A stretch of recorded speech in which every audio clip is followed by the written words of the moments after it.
Hello, Mary. Um, how are you on this beautifully rainy day today?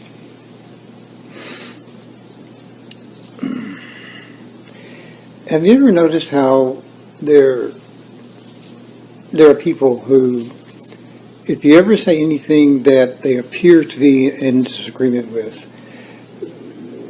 they tend to get angry, you know, irritated that you would speak something that's not of their beliefs. And irritation is the word. Um, the situation is that a thought has been implanted in their heads. Okay? And that thought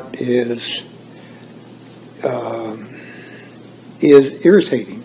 It's like when an oyster gets a grain of sand down in its shell, inside its shell, it causes an irritation.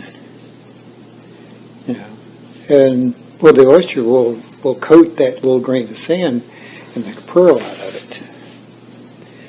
So in a sense, we do this all the time.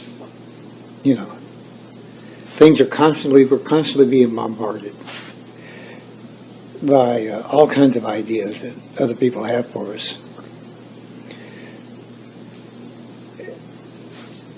But it's not in what we take in, because you're taking in everything. The senses are wide open. It's just that we've learned to filter, or we have a natural filter that filters out the irrelevant. But we're all taking everything in all the time. So in that sense, the irritation is just part of life. It's the way it is. But there is another sense in moving forward. And in that, you find a kind of a wholeness to the being, a wholeness, a resonance that is yourself rather than a collection of parts, in this case, thought parts. And parts is parts. So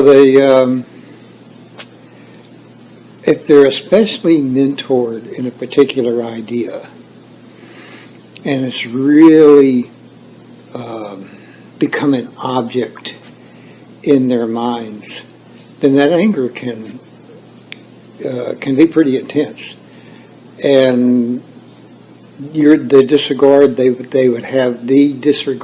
have for you would also be very intense. And it doesn't matter if that mentor is a person, or it can be populist rhetoric, which is not so populist when you get to looking at them, at some of the ideas floating around in society. They just didn't spring up on their own. It can be situations that we're in, and we're taught to look at those situations in a particular manner.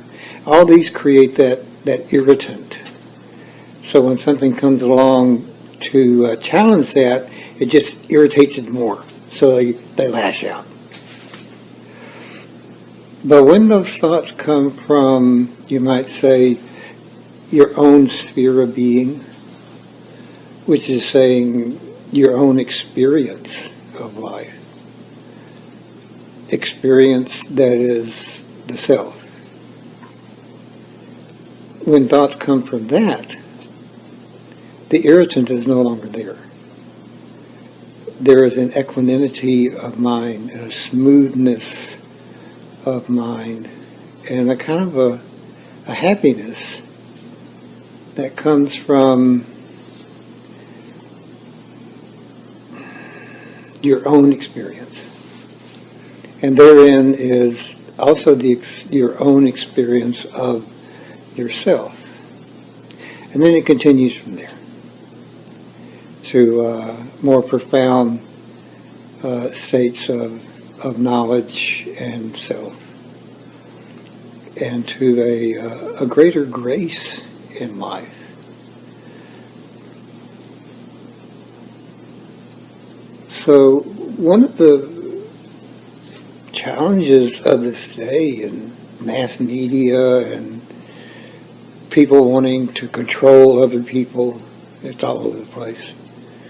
Wanting to control people's minds, want to control what goes into that person's heart. You keep this in mind, that you have your own experience. The experience that is of yourself. Pay attention to that.